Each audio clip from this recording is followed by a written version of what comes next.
மேற்கு வங்கத்தில் நடைபெற்று வரும் வாக்காளர் பட்டியல் சிறப்பு தீவிர திருத்த பணிகளை உடனடியாக நிறுத்தி வைக்க வேண்டும் என்று தலைமை தேர்தல் ஆணையர் ஞானேஷ்குமாருக்கு மேற்கு வங்க முதலமைச்சர் மம்தா பானர்ஜி கடிதம் எழுதியுள்ளார்.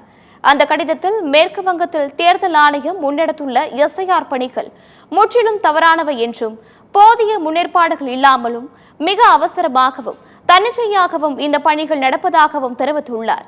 இது இந்திய ஜனநாயகத்தின் அடிப்படை கட்டமைப்பையும் அரசியல் சாசன விழுமியங்களையும் சிதைக்கும் வகையில் அமைந்துள்ளதாகவும் மம்தா பானர்ஜி குறிப்பிட்டுள்ளார்.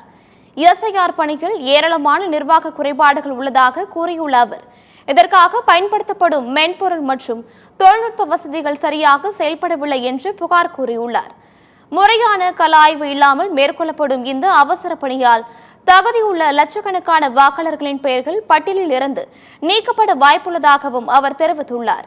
தேர்தல் ஆணையத்தின் நேரடி மேற்பார்வையில் நடக்கும் இத்தகைய ஒருதலைபட்சமான நடவடிக்கைகளுக்கு இந்திய தேர்தல் ஆணையமே முழு பொறுப்பேற்க வேண்டும் என்றும், ஜனநாயக ரீதியிலான இந்த சிக்கல்களை ஆணையம் உடனடியாக சரி செய்ய வேண்டும் என, இல்லையெனில் இந்த தன்னிச்சையான எஸ்ஐஆர் பணியை உடனடியாக நிறுத்தி வைக்க வேண்டும் மம்தா பானர்ஜி அந்த கடிதத்தில் வலியுறுத்தியுள்ளார்.